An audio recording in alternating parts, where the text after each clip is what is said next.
Friends, welcome back to my channel. तो friends, आज की जो वीडियो है, इस वीडियो में हम भारतीय राष्ट्रीय आंदोलन के महत्वपूर्ण क्वेश्चन को देखेंगे। जी हाँ दोस्तों, अगर आप गवर्नमेंट जॉब की तैयारी करते हैं, उसमें जीके और जीएस आता है, तो यह टॉपिक आपके लिए बहुत इंपॉर्टेंट है, क्योंकि भारतीय राष्ट्रीय आंदोलन जो हुआ था उससे मिलकर हर एग्ज़ाम में लगभग 2 क्वेश्चन 3 क्वेश्चन रहते हैं। तो इस वीडियो में हम पूरे इंपॉर्टेंट क्वेश्चन को कवर किए हैं, तब आप इस वीडियो को शुरू से लास्ट तक जरूर देखिएगा। चलिए वीडियो को स्टार्ट करते हैं। तो देखिए फ्रेंड्स, यहाँ पर जो आपका पहला क्वेश्चन है वह है, गांधी जी के विदेशी वस्तुओं के बहिष्कार के आंदोलन का लक्ष्य क्या था। जी हाँ दोस्तों, गांधी जी ने जो विदेशी वस्तुओं का बहिष्कार का आंदोलन रखा था, उसका लक्ष्य क्या था। पूर्ण स्वतंत्रता, ब्रिटिश विरोधी भावना पैदा करना, कल्याण राज को प्रोत्साहन करना या कुटीर उद्योगों को प्रोत्साहन करना। तो इसमें जो सही ऑप्शन आपका हो जाएगा वह हो जाएगा कुटीर उद्योगों को प्रोत्साहन करना। जी हाँ दोस्तों, गांधी जी चाहते थे ज़्यादा से ज़्यादा विदेशी वस्तुओं का बहिष्कार किया जाए और जो स्वदेशी वस्तुएं हैं उसको प्रमोट किया जाए। तो इसलिए उन्होंने कुटीर उद्योगों को जो है कि ज़्यादा से ज़्यादा प्रोत्साहन दिया। चलिए अगला क्वेश्चन देखते हैं। तो अगला क्वेश्चन आपका है कि भारत को अधिकार क्षेत्र का दर्जा किस तारीख को मिला। नंबर 1, 15 जनवरी 1947 को, उसके बाद 15 अगस्त 1947 को, या 15 अगस्त 1950 को, या 15 अक्टूबर 1947 को। तो इसका जो सही ऑप्शन हो जाएगा वह हो जाएगा 15 अगस्त 1947 को। जी हाँ दोस्तों, 15 अगस्त 1947 को भारत को अधिकार क्षेत्र का दर्जा मिला था। इसलिए हम इस दिन जो है कि स्वतंत्रता दिवस मनाते हैं। तो चलिए अगला क्वेश्चन हम देखते हैं। तो अगला क्वेश्चन आपका है कि गांधी जी सच्चे समर्थक थे बड़े उद्योगों के, कुटीर उद्योगों के, बड़े और छोटे दोनों उद्योगों को, इनमें से कोई नहीं। तो यह 4 ऑप्शन आपके सामने है। तो इनमें से आपको पता ही है कि गांधी जी जो समर्थक थे वो ज़्यादा से ज़्यादा कुटीर उद्योग को प्रमोट करते थे, जिससे कि लोगों को रोज़गार भी मिल सके और स्वदेशी वस्तुओं का जो है कि वह ज़्यादा से ज़्यादा लोग उपयोग भी कर सकें। तो इसलिए वह बड़े उद्योग के समर्थक नहीं थे, क्योंकि उससे लोगों को जो है कि नौकरियां ख़त्म हो रही थी। तो इसका जो बी वाला ऑप्शन है वह सही हो जाएगा। चलिए अगला क्वेश्चन हम देखते हैं। तो अगला क्वेश्चन आपके सामने है कि किसकी विफलता के बाद स्वराज पार्टी बनाई गई थी। असहयोग आंदोलन के, सविनय अवज्ञा आंदोलन के, भारत छोड़ो आंदोलन के, या चंपारण सत्याग्रह के बाद। तो इनमें से जो आपका स्वराज पार्टी बनाई गई थी, यह जब आपका असहयोग आंदोलन जो है विफल हो गया था, तब उसके बाद जो है कि स्वराज पार्टी आपकी बनाई गई थी। तो यह ऑप्शन इसका सही हो जाएगा। इसके अलावा जो है कि यह सविनय अवज्ञा आंदोलन 1930 में हुआ था, भारत छोड़ो आंदोलन 1942 में हुआ था, और चंपारण सत्याग्रह 1917 में हुआ था। तो इन सभी चीज़ को आप ध्यान रखिएगा। चलिए अगला क्वेश्चन हम देखते हैं। तो अगला क्वेश्चन है कि CR दास और मोतीलाल नेहरू ने स्वराज पार्टी बनाई थी।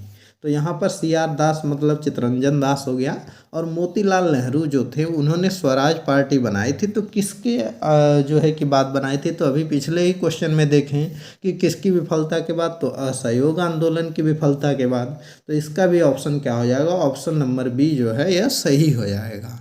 जो है असहयोग आंदोलन के बाद स्वराज पार्टी का गठन किया गया था।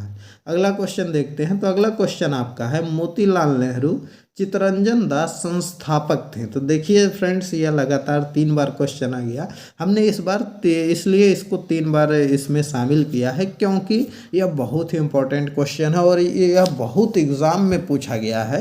तो इसलिए हमने इसको अलग अलग तरीके से करके 3 बार इसको शामिल किया, जिससे कि आपको याद हो जाए और कभी भी दिक्कत ना हो। तो इसमें से देखिए, मोतीलाल नेहरू चित्तरंजन दास किससे सदस्य थे, या स्वराज पार्टी के सदस्य थे। तो इसका ऑप्शन नंबर 4 हो जाएगा। अगला क्वेश्चन चलिए देखते हैं। तो अगला क्वेश्चन आपके सामने है कि लंदन में गोलमेज सम्मेलन का आयोजन किसकी चर्चा के लिए किया गया था। तो लंदन में जो गोलमेज सम्मेलन का आयोजन था, यह प्रांतीय स्वायत्तता की व्यवस्था के लिए किया गया था। तो भारत का भावी संविधान के लिए किया गया था, कि सविनय अवज्ञा आंदोलन वापस लेने के लिए गांधी जी की मांगे थी, या भारतीयों के एकमात्र प्रतिनिधित्व होने का कांग्रेस का दावा था, तो किसके लिए गोलमेज सम्मेलन का आयोजन, किसकी चर्चा के लिए किया गया था? तो इसका जो सही ऑप्शन हो जाएगा यह हो जाएगा भारत का भावी संविधान। जी हाँ दोस्तों, भारत का भावी संविधान के लिए जो लंदन में गोलमेज सम्मेलन का आयोजन किया गया था, जिसमें कि जो है कि कांग्रेस से बुलाया गया था लोगों को, लेकिन कांग्रेस ने सिर्फ द्वितीय गोलमेज सम्मेलन जो था उसमें ही भाग लिया था। जी हाँ दोस्तों, द्वितीय गोलमेज सम्मेलन में सिर्फ जो है गांधी जी कांग्रेस की तरफ से गए थे, उन्होंने ही भाग लिया था, बाकी कांग्रेस की तरफ से कोई और भाग नहीं लिया था। और साथ ही में जो है कि जो आपके डॉक्टर अंबेडकर साहब थे, उन्होंने जो है कि तीनों गोलमेज सम्मेलन में भाग लिया था। तो इस चीज़ को आप ध्यान रखिएगा।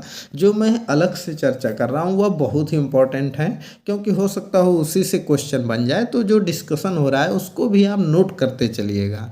चलिए अगला हम क्वेश्चन देखते हैं। तो अगला क्वेश्चन आपका है कि कांग्रेस की पहली महिला अध्यक्ष कौन थी? जी हाँ दोस्तों, श्रीमती एनी बेसेंट थी, कि श्रीमती सरोजनी नायडू थी, श्रीमती नेली सेन गुप्ता थी, कि अरुणा आशफ अली थी? तो कांग्रेस की जो पहली महिला अध्यक्ष थी वह श्रीमती एनी बेसेंट थी। जी हाँ दोस्तों, एनी बेसेंट जो है यह पहली कांग्रेस की महिला अध्यक्ष थी। तो इस चीज़ यह बहुत ही इंपॉर्टेंट है, इस चीज़ को आप ध्यान दीजिएगा। जी हाँ दोस्तों, इस चीज़ को आप ध्यान रखिएगा कि पहली महिला अध्यक्ष कौन थी? एनी बेसेंट थी। अगला क्वेश्चन देखते हैं। तो अगला क्वेश्चन है कि जब स्वतंत्रता की माउंटबेटन योजना स्वीकार की गई थी तो उस समय भारतीय राष्ट्रीय कांग्रेस का अध्यक्ष कौन था? जी हाँ दोस्तों, बहुत ही इंपॉर्टेंट क्वेश्चन है। चलिए इसका क्वेश्चन का आंसर हम देखते हैं। तो यहाँ पर देखिए पहला ऑप्शन है जवाहरलाल नेहरू, उसके बाद सरदार पटेल, मौलाना आज़ाद या आचार्य JB कृपलानी। तो इसमें से जो आपका सही ऑप्शन हो जाएगा वह आपका है आचार्य JB कृपलानी। जी हाँ दोस्तों, आचार्य JB कृपलानी ने जो है कि यहाँ पर उनको अध्यक्ष बनाया गया था भारतीय राष्ट्रीय कांग्रेस का, जब माउंटबेटन योजना स्वीकार की गई थी। तो इस चीज़ को आप ध्यान दीजिएगा। चलिए अगला क्वेश्चन देखते हैं। बाल पाल तथा लाल अत्यंत प्रमुख नेता थे स्वराज पार्टी के, मिलिटेंट नेशनल पार्टी के, गदर पार्टी के या कांग्रेस पार्टी के? तो देखिए जो बाल पाल लाल थे यह जो है कि कांग्रेस पार्टी के नेता थे, लेकिन यह गरम दल के नेता थे। जी हाँ दोस्तों, कांग्रेस पार्टी में जो है कि दो दल था आपका, जो है कि एक गरम दल था और एक नरम दल था। तो यह लोग जो है कि वह गरम दल के नेता थे। तो इस चीज़ को आप ध्यान दीजिएगा कि अगला क्वेश्चन देखते हैं। तो अगला क्वेश्चन आपके सामने है कि सुभाष चंद्र बोस ने भारतीय राष्ट्रीय कांग्रेस से निकलने के बाद किस पार्टी की स्थापना की थी? यह बहुत ही इंपॉर्टेंट क्वेश्चन है कि जो सुभाष चंद्र बोस थे उन्होंने कांग्रेस से जब निकले तो किस जो है कि दल स्थापना की थी? तो जो आपके सुभाष चंद्र बोस थे, तो यहाँ पर जब वह निकले थे भारतीय राष्ट्रीय कांग्रेस से, तो उन्होंने जो है कि फॉरवर्ड ब्लॉक की स्थापना की थी। जी हाँ दोस्तों, उन्होंने फॉरवर्ड ब्लॉक की स्थापना किया था। तो इस चीज़ को आप ध्यान दीजिएगा। चलिए अगला क्वेश्चन हम देखते हैं। तो अगला क्वेश्चन आपके सामने है कि फॉरवर्ड ब्लॉक की स्थापना किसने की थी? तो फॉरवर्ड ब्लॉक की स्थापना अभी हमने बताया सुभाष चंद्र बोस ने की थी। तो इसका ऑप्शन नंबर क्या हो जाएगा? ऑप्शन नंबर ए आपका सही हो जाएगा। चलिए अगला क्वेश्चन हम देखते हैं। तो अगला क्वेश्चन है कि निम्नलिखित में से आज़ाद हिंद फौज का संस्थापक कौन था? जी हाँ दोस्तों, आज़ाद हिंद फौज जो बनाई गई थी उसके संस्थापक कौन थे? सुभाष चंद्र बोस, वीर सावरकर या चंद्रशेखर आज़ाद या लाला हरदयाल? तो इसमें जो सही ऑप्शन आपका हो जाएगा वह हो जाएगा सुभाष चंद्र बोस। जी हाँ दोस्तों, सुभाष चंद्र बोस इसके जो है कि संस्थापक थे। तो चलिए अगला क्वेश्चन हम देख लेते हैं। तो अगला क्वेश्चन आपके सामने है कि भारतीय राष्ट्रीय कांग्रेस के प्रथम मुसलमान अध्यक्ष कौन थे? जी हाँ दोस्तों, मोस्ट इम्पॉर्टेंट क्वेश्चन है, बहुत बार आपके एग्जाम में पूछा गया है। तो इस चीज़ को आप ध्यान दीजिएगा।